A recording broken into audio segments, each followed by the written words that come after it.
반이 넘은 8월에 선주가 시작되었습니다. 여러분 하시는 일이 평안하시죠? 네. 장모님도 이렇게 수술 잘 계획하고 계시고, 네. 또 이 고사님 허리 통증이 있으신데 여러분들이 시간 날 때마다 이렇게 기도해 주시기 원합니다. 그리고 우리 지원 성도가 믿음 안에서 잘 이렇게 들어와서 신앙생활 하고 있어서 너무 기쁩니다.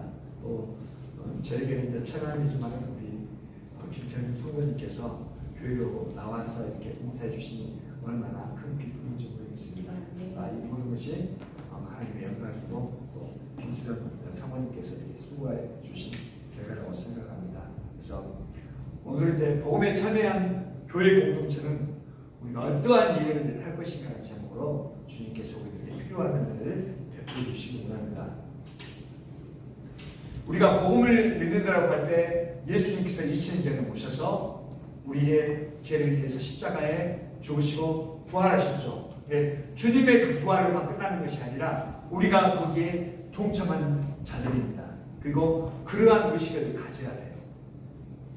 우리는 시대 이렇게 공간이 있어서 그렇게 하지만 성경은 그때가 지금일 수 있고 미래가 지금일 수 있어요. 참 오묘합니다. 그리고 우리가 복음을 믿는다고 할 때는 분명한 것은 우리가 교회에 속해 있어야 한다는 것입니다. 그리고 우리가 알다시피 우리가 성경도 구약이 있고 신약이 있죠. 구약 교회가 있었습니다. 여러분 구약 교회는 어디죠? 이스라엘 사람들이 구약 교회예요. 이스라엘 백성들이. 구약 교회는 어떤 것을 이제 생각했냐면은 메시아가 오셔서 하나님께서 정하신 대로 구속을 이루시는 근거에서 거기에 맞추어서 살았습니다. 그러니까 정작 예수님께서 2000년 전에 오셔서 십자가에 들어가시고 부활하셨죠. 그런데 자신들의 죄를 사여 주신 것을 이들은 하나님을 믿었지만 알 수 없었기 때문에 믿는 사람들과 믿지 않는 사람들로 나뉘게 됩니다. 오늘 말씀이 사실은 그거예요. 그래서 사람들은 구별이 생기게 됐죠. 우리들이 예수를 믿는 사람들이죠. 우리들은 안식 후 첫날을 구별하여서 하나님 앞에 예배자로 나와서 이렇게 구별해서 드립니다. 사람들은 그렇지 않아요. 밖에 사람들은 자기 마음대로 생각하는 것처럼 우리들은 하나님을 믿는 사람들은 주일로 모여서 하는 것처럼 오늘 말씀이 2000년 전에 예수님이 이 땅에 오셨는데 어떤 사람은 맞아 예수님이 메시아야 하나님이셔 믿는 사람도 있었지만 그렇지 않고 나는 하나님은 한 분이고 나는 그런 거 몰라 하나님 예수님은 아직 오시지 않았어 이렇게 믿는 사람이 유대인이 지금 있어요. 아직까지는. 그래서 믿는 사람들을 구약 교회라고 합니다. 그리고 이 구약 교회에서 신약 교회로 가는 말씀이 오늘 말씀인 것입니다. 하나님께서 아브라함을 택해서 약속을 하셨죠. 그의 후손을 통해서 메시아를 보내시겠다고 약속합니다. 그래서 그 메시아를 믿는 사람들이 구약 교회예요. 구약 교회는 아까 말한 것처럼 유대인들로만 구성됐습니다. 그리고 여기에 속한 사람들이 성민이라고 생각했어요. 나는 하나님을 믿는 백성이야. 그래서 성민의식이 있었어요. 그러면 이 구약에 속하지 않은 사람은 다 이방인들이겠죠. 그럼 이 사람들은 어떻게 해야 그 구약 교회에 속할 수 있을까요? 우리가 구약 교회에 속하려면 우리가 노수를 알죠? 노수 고백을 통해서 들여다볼 수 있습니다. 록기 1장 16절에서 17절 말씀이 그 말씀이에요. 어떻게 해서 롯이 구약 교회에 속했는가? 롯은 이방인 여자였어요. 네, 롯은. 그래서 롯은 모압 여인이었지만 그의 고백이 뭐라고 해요? 어머니의 하나님이 나의 하나님이 되고 어머니의 백성이 내 백성이 된다라고 했을 때 유대인으로 정한 이것입니다. 우리들도 요즘도 이제 그런 일이 생기죠. 내가 누구의 아들이 되려면 양자로 가게 되는데요. 그리고 땡감물이 알죠? 감이 있는데 따라온 감을 땡감이라고 해요. 그 감이 단감이 되기 위해서는 거기 접붙임을 바르면 그래도 어느 정도 단감의 맛을 낼 수 있습니다. 그리고 구약 교회가 되려면 유대인이거나 유대인에 속해야 했다는 것입니다. 이스라엘 백성은 당연히 유대인이었고 구약 교회였지만 하나님의 약속한 메시아가 오셨는데도 잘 알지 못했습니다. 예수님이 2000년에 오셨는데 그들이 잘 알지 못했어요. 그리고 우리는 성경을 통해서 한눈에 보니까 제가 매일 말하죠. 우리가 세례 요한보다 더 큰 자가 됐어요. 그래서 그때 구약의 최고 큰 사람은 누구예요? 세례 요한보다 큰 자가 없다라고 했어요. 그런데 그 세례 요한도 예수님이 오셨을 때 당신이 그입니까? 몰라서 물어봐요. 제자들을 보내서 물어봅니다. 우리는 지금 통으로 보잖아요. 구약과 신약. 오늘 사도행전 2장 본문 37절은 이제 베드로와 이제 사도들이 이렇게 이야기 나누는 내용입니다. 오순절을 다 알죠? 오순절에 사도들의 설명을 듣고서 예수님의 십자가 사건이 무엇 때문에 일어난지를 지금 유대인들의 반응이 나오는 거예요. 그것을 들었다 보니까 내가 예수님을 죽였구나. 자기들은 몰라요. 그렇지만 실은 그 내용이에요. 예수님 2000년에 오셔서 자기들 죄인 백성의 죄를 위해서 십자가를 지시고 부활하셨잖아요. 그 내용을 지금 베드로와 사도들이 이야기하는 거예요. 유대인들에서 듣다가 보니까 처음에는 몰랐지만 설교를 듣다 보니까 그 내용이구나 이렇게 하는 거예요. 그러니까 오늘 말씀이 뭐라고요? 37절 뭐라고 나와있죠? 한번 읽어볼까요?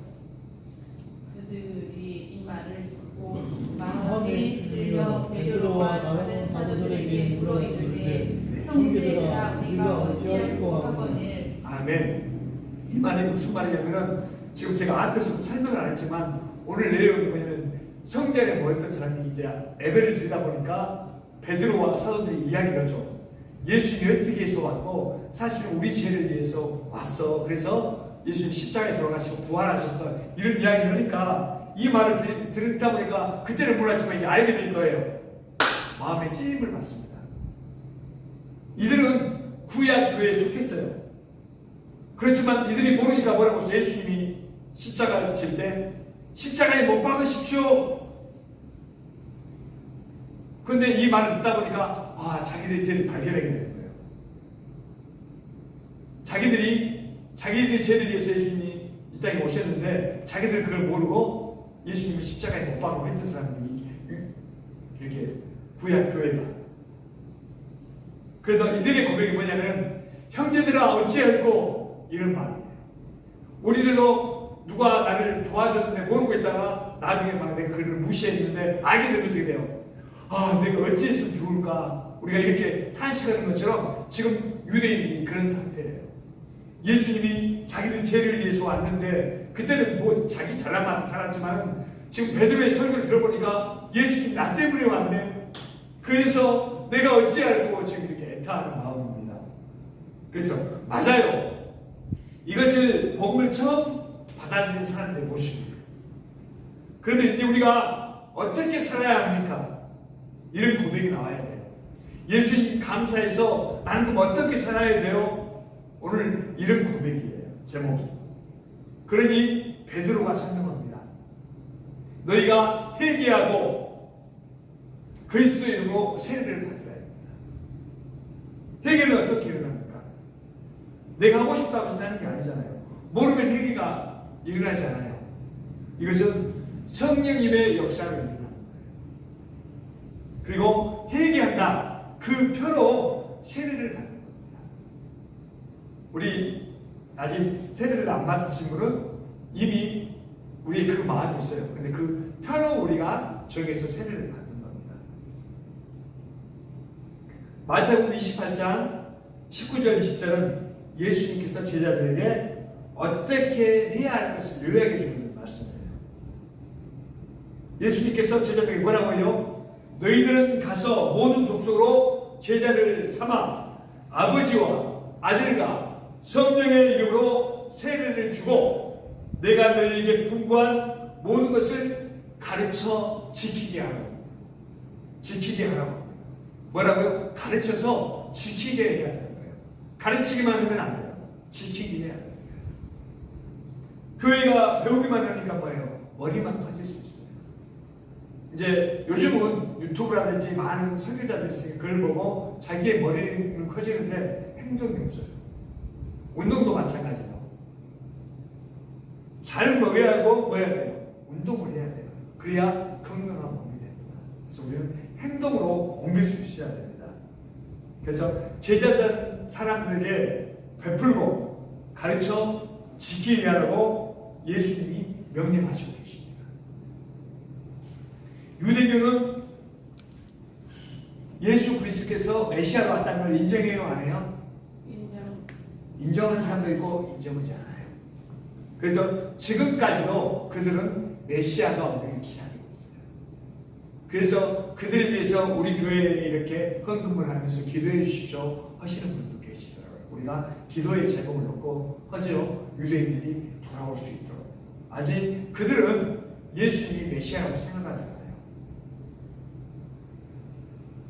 우리들도 이제 내 관점, 자기들의 관점과 과거에 사로잡혀 있게 되면은 새롭게 주어진 말씀에 관심이 없을 수 있어요. 내 생각이 깜짝이고 내가 이것이 맞아. 그렇다면은 새로운 게 왔는데 그것을 모르게 되는 거예요. 얼른 자기 것을 버리고 받아들여야 더 풍성하게 되는 거예요. 우리나라도 처음에는 그랬죠. 남녀칠세 부동서역이라고 하고 애국 이렇게 밖에서 올 것을 문문을 받아들이지 않았어요. 그러면 어떻게 돼요? 퇴보돼야 돼요. 그러면 우리 국이기 때문에 썩을 수도 있어요. 그렇지만 점차적으로 우리가 이렇게 강대국이 되고 믿음의 나라가 될 때는 뭐예요? 밖에 있는 것들을 받아들여서 우리 걸로 바꿨기 때문에 이렇게 됐어요. 그런 또 선교사님들이 오셔서 자기의 목숨도 아끼지 않고 우리나라에 복음을 전했기 때문에 우리들이 다 복음 안에 살게 되고 하나님과의 관계가 회복되었을 겁니다. 사도행전 2장 42절은 많은 사람들이 사도들의 가르침을 받고 세례를 받게 됩니다. 그래서 수가 많이 늘어났다고 했죠. 예전에 구약교회는 여호와 하나님만 섬겼습니다. 신약교회는 어떻게 됐어요? 2000년 전에 이 땅에 오셨던 분이 예수님이 그들과 함께 계셨죠. 예수님이 계실 때는 하나님 나라를 알려주고 이렇게 믿으라고 또 12제자를 두시고 그렇게 복음을 전했습니다. 그러다가 십자가를 지시고 부활하셨죠. 이분이 누구라고요? 예수님이십니다. 하나님이십니다. 이분은 사람으로 오셨어요. 그리고 하나님이십니다. 그리고 예수님께서 하늘로 가시겠다고 하니까 제자들이 어떻게 해요? 예수님 가시면 안 돼요. 예수님이 있을 때 다 제자들에게 가르쳐 주셨잖아요. 그러니까 예수님께서 뭐라고 해요? 내가 또 다른 보혜사를 보내주셨다고 해요. 그분이 성령님이에요. 성령님은 예수님은 몸이 제한되어 있어서 제자들과 함께 있지만 성령님은 그렇잖아요. 우리 교회도 함께 하시고 또 지방에 있는 교회도 함께 계시고 저 세계 어느 교회도 함께 계셔서 우리가 동일하게 주는 그리스도를 살아계신 하나님의 아들이라고 우리가 고백할 수 있는 거예요.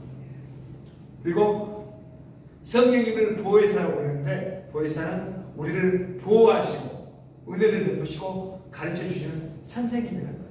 중국에서 보혜사라고 이렇게 해석을 해놓은 거죠. 보혜사는 실은 우리가 재판을 받게 되면은 옛날에는 자기가 다 변호를 해야 돼요. 근데 자기는 법률적인 것을 모르기 때문에 변호를 잘 할 수 없어요. 그러니까 옆에서 한 사람이 있다가 이렇게 내가 말하는 똑같이 대답해 이렇게 해주다 보니 그분이 변호사, 보호사예요. 그런데 지금은 성령님께서 우리의 보호사가 되셔서 우리의 행할 바를 알려주십니다.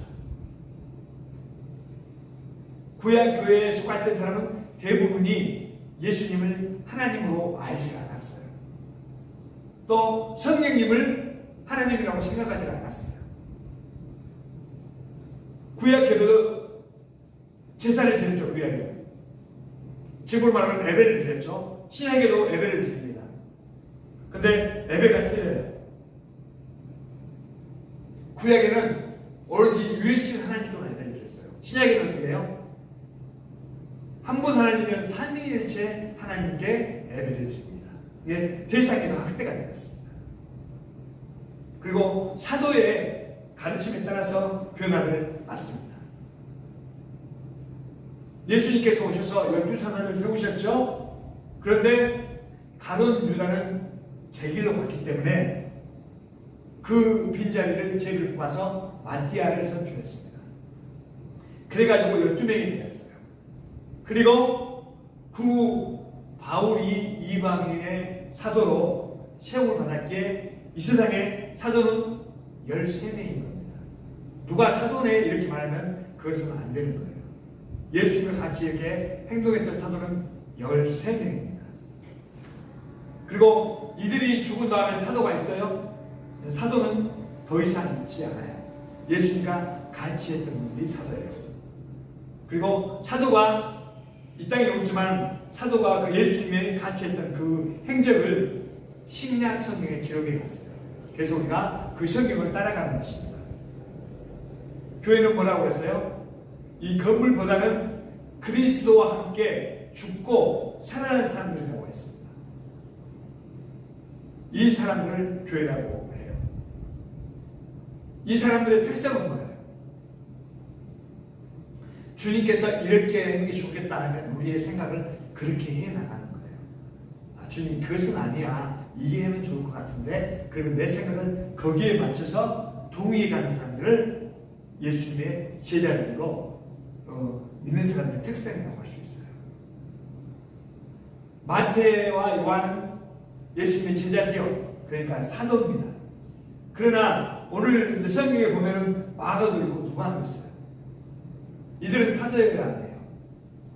이들은 사도가 아닙니다. 예수님의 제자가 아니기 때문에. 그런데 같이 있다 보니까 대언도 해줬을 거고 그들이 옆에서 본 것을 기록했어요. 그렇기 때문에 성경에 마가복음, 누가복음이 있는 거예요. 우리가 이제 바울도 그런 일이 많죠. 바울이 기록했지만은 실은 다른 사람이 기록한 게 많아요.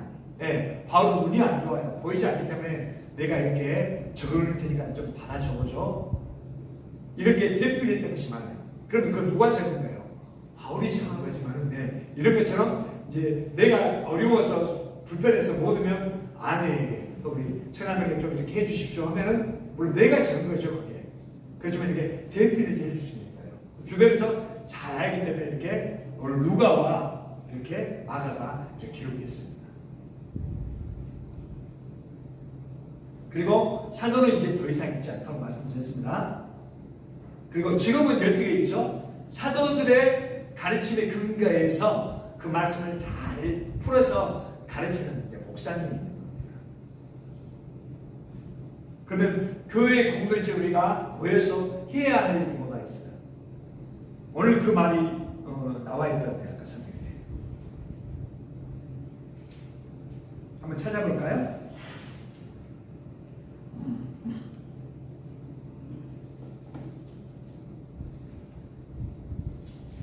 사도행전 2장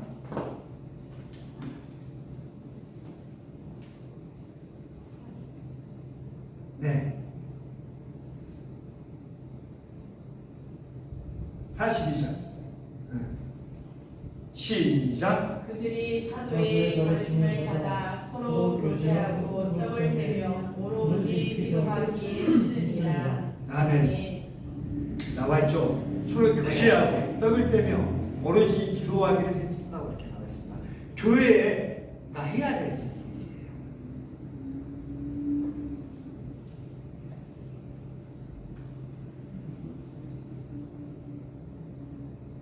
그래서 사도의 가르침을 받는 것입니다. 그래서 우리들이 이제 말씀에 근거해서 우리의 사고를 바뀌어가는 거예요. 옛날에 내가 이렇게 생각했는데 말씀을 통해서 보니까 그게 아니네. 그러면 내가 바뀌어야 되겠죠. 이렇게 바뀌어가야 엉터리가 되잖아요. 세상에는 그런 것들이 상당히 많거든요. 이제 저도 예전에 이제 그런 말을 들었어요. 문턱에 쓰면 돼요, 안 돼요? 문턱에 쓰면 아무 상관이 없어요. 그런데 우리가 어렸을 때는 문턱에 쓰면 안 된다고 했어요. 뭐 복나간다는 이런 것도 있고 뭐 그런 말도 있어요. 실은 이것도 그런 상관이 있는 거예요. 그리고 비행기는 13번이 있을까요, 없을까요? 비행기 13번이 없는 걸로 알고 있습니다. 그러니까 애국의 그것까지 받아들여서 이제 우리나라에서 사용하는 거예요. 뭐 13일 금요일 뭐 이런 것들이 있죠. 그런데 애국의 부분까지 받아들이고 실은 사는 게 뭐 문제가 되지 않는데 사는 죽을 사자 이렇게 나쁜 것을 해서 엘리베이터도 없는 데가 있고 F층을 만들어 놓은 데가 있어요. 가면 별별 게 다 있어요. 4층에 정당하게 적어놓은 데도 있고 어느 데는 가면 F층이 F라고 적어졌어요. 또 어때는 4층 너무 없는 데도 있습니다. 이런 것들을 우리가 바꿔가야 돼요. 사고에. 그게 문제가 되는 게 아니거든요. 그리고 빨간 글씨로 쓰면 어때요? 문제가 있어요, 없어요? 없어요. 근데 우리가 빨간 글씨로 써야지 이름은 빨간 글씨로 쓰지 않았어요. 죽은 사람 이름을 빨간 글씨로 쓴다고 그러지 않았어요. 우리는 보시면 저 보도판에 빨간 글씨가 적어졌습니다. 이런 것을 바꾸고 싶어서 제가 기독교 문화로 바꾸고 싶어서 그게 문제가 되지 않는다고 해서 제가 이제 그렇게 시작을 했는데 우리가 성경을 보면서 이렇게 하나씩 바뀌어가야 됩니다. 그리고 두 번째는 서로 교제하는 거예요. 하나님과 우리가 살아가는데 교회의 공동체를 돌아보지만 않으면 안 돼요. 돌아봐야 됩니다. 제가 그걸 잘 못해서 죄송스럽기만 해요. 우리 장로님이나 권사님에게 전화도 한 번씩 오고 우리 김철국 이렇게 성도님에게서 연락도 오고 이렇게 했어야 되는데 못해서 죄송해요. 그리고 44절과 45절 말씀이 구체적인 교제의 말씀입니다. 한번 읽어볼까요? 믿는 사람이 다 함께 있어 모든 물건을 서로 통용하고 또 재산과 소유를 팔아 각 사람의 필요를 따라 나눠주며. 아멘. 믿는 사람들이 다 함께 있어서 사람들은 돼요. 이제 이건 교회를 말하는 거고 실은 우리가 각자 개인으로 떨어져 살아요. 그렇지만 이렇게 함께 뭉뚱그려서 말하는 이야기입니다. 모든 물건을 통용하고 재산과 소유를 팔아 각 사람의 필요를 따라 나누었다고 합니다. 우리가 필요가 되면 이제 예수님께 공급해 주시면 없어도 이렇게 할 수 있는 믿음이 있으면 할 수 있지만은 실은 이제 자기 집이 있고 자기 뭔가 있으면서 이렇게 하면서 말해요. 이것만 해서 오해하면은 믿는 사람은 자기가 다 내놓고 뭐 적금 넣지 말고 다 그런 말이 아닙니다. 오해가 없기를 바랍니다. 방금 말씀했던 것처럼 자기 재산을 다 팔아갖고 그 일을 했다는 그런 뜻이 아니에요.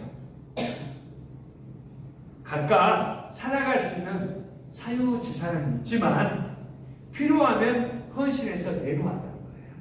누가 어려운 사람이 있으면 내 것을 내놔서 같이 돕고 이런 걸로 갔다는 이야기입니다. 그리고 예수님을 믿는 사람은 놀고 먹는 사람이 아니에요. 간혹 보면 예수님 믿는 사람은 뭐 놀고 먹는 사람들처럼 이야기했는데 더 이 세상 더 열심히 일하는 사람들입니다. 그리고 말씀을 듣다 보면 더 일하게끔 되어 있어요. 47절도 한번 볼까요? 47절 시작. 하나님을 찬미하며 또 백성에게 칭송을 받으니 주께서 구원받는 사람을 날마다 더하게 하시니라. 아멘. 온 백성에게 칭송을 받으니 누가 칭송을 해요? 네, 온 백성은 뭐냐면은 그때 뭐라고 했어요? 구약교에서 신약교회로 넘어오는 그런 상황이기 때문에 아직은 구약교회 사람이에요. 그리고 신약교회로 넘어오는 그런 상태니까 신약교회는 아직 들어오지 않는 상황이지만은 오늘 말씀을 들으니까 어떻게 돼요? 칭송하게 되고 내가 어찌하고 회개하게 되는 겁니다. 그리고 이들이 그 은혜를 받기 때문에 이런 일이 일어나는 거예요. 그리고 교회 공동체가 있으면 이 사회에 영향을 끼치게 됩니다. 그렇게 되면 아마 밖에서도 교회가 있으니까 참 너무 좋다. 이런 일이 칭송을 받게 이것이 교제의 길을 가요. 교회가 있게. 근데 교회가 있으니까 참 안 좋아. 교회가 있으니까 이렇게 말을 들어서는 안 되는 거예요. 교회가 있기 때문에 더 살기 좋아졌다. 우리가 어려운 사람한테 돈도 주고 교회가 있으니까 이런 일들을 하는구나. 이런 소리를 드려야 됩니다. 교회 공동체가 있게 되면 사회에 영향을 끼치게 돼 있어요. 그러면 칭송을 받게 되죠. 야, 교회가 있으니까 좋구나. 이게 교제의 결과입니다. 근데 우리가 생각해 볼 것이 있다면 뭘 생각해 봐야 되냐면, 우리들이 교회라고 했죠. 교회 안에 있지만 우리가 성경 말씀을 듣지 않으려고 하고 사도의 가르침을 받지 않으려고 한다면 이게 안타까운 거예요.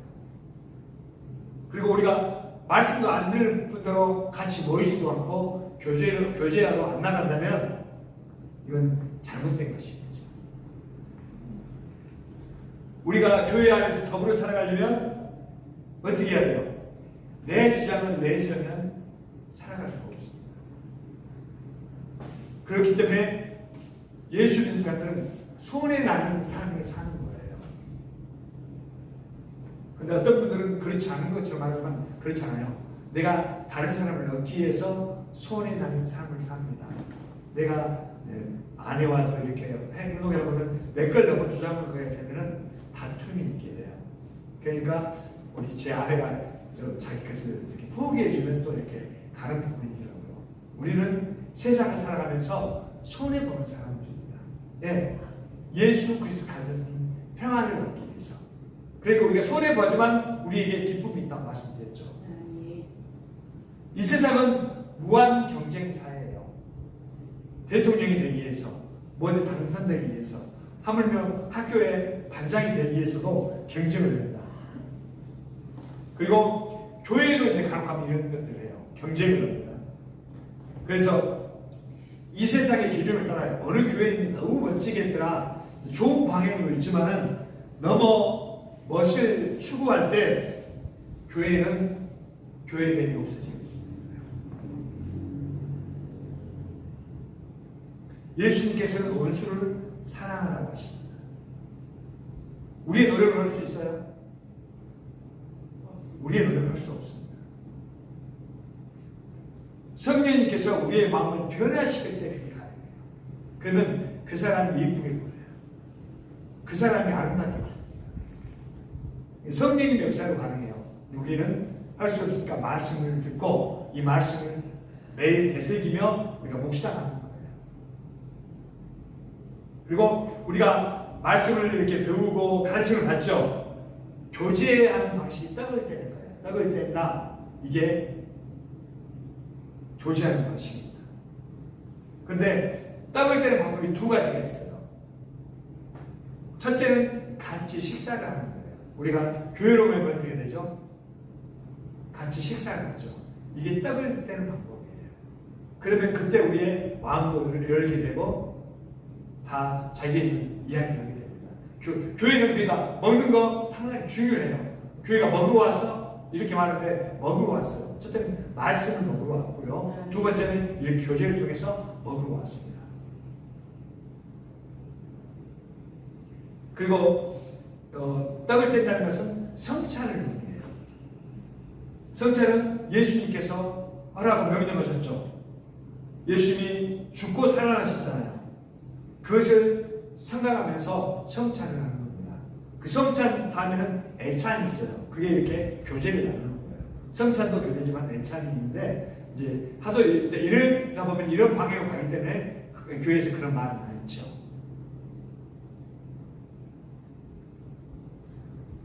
우리가 이제 하나님의 동참인 사람을 표현하는 식사가 성찬이라고 했습니다.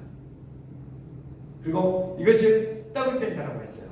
떡을 떼는 사람은 뭐예요? 가족이라고 합니다. 이게 교회 공동체입니다. 46절을 한번 읽어볼까요? 네, 시작. 날마다 마음을 같이하여 성전에 머리들을 쓰고 집에서 떡을 떼며 기쁨과 순전한 마음으로 음식을 먹고. 아멘. 구약 교회는 시간을 정해놓고 그 시간에 모여서 기도를 했어요. 매일 나와서 기도했다 그런 말은 아니에요. 그리고 신약교회에 속한 사람들도 그때는 성전에서 유대인들과 같이 기도에 동참했죠. 그때 같이 기도했어요. 근데 기도의 대상이 달랐죠. 유대인들은 유일신 하나님께만 기도했고 이들의 대상은 뭐였어요? 성삼위 하나님께 기도를 했습니다. 그래서 성전에서 기도하고 집에 가서 떡을 뗀 거예요. 거기서 떡을 뗀 게 성전에서 떡을 뗀 게 아니라 집에 가서 떡을 뗐다고 나와 있는데 여기에서 말하는 집은 우리 집 개인의 집을 말하는 게 아니에요. 마가의 다락방과 같은 공동체가 떡을 뗀 것을 말하고 있습니다. 이걸 오해하게 되면 자기 집에서 떡을 뗐다 이렇게 생각할 수 있어요. 기도는 같이 했어요. 유대인들과 성전에서 때를 정해놓고 그리고 그들은 마가 다락방 같은 그 집에 가서 떡을 떼게 됐습니다. 그러니까 교회 공동체에 속한 사람들은 성찬을 나누었어요. 그리고 기도에 있었다고 성경은 말합니다. 아까 우리가 읽었죠? 그 말씀을 42절 말씀. 그들이 사도의 가르침을 받아서 서로 교제하고 떡을 떼며 오로지 기도하기를 힘쓰느니라. 우리가 다른 데 담으라도 이것을 알고 가시면 돼요. 오늘 교회가 해야 될 일이 이거예요. 기도에 있다는 것은 일상 생활 중에서 시간을 내서 정한 시간에 기도에 참여했다는 거예요. 그리고 교회의 공동체는 사도의 가르침을 받아 성찬에 참여했죠. 또 기도에 힘쓰는 우리 모두가 다 되시기를 바랍니다. 아멘. 기도하겠습니다. 사랑의 하나님 아버지 은혜를 감사합니다. 오늘 사도행전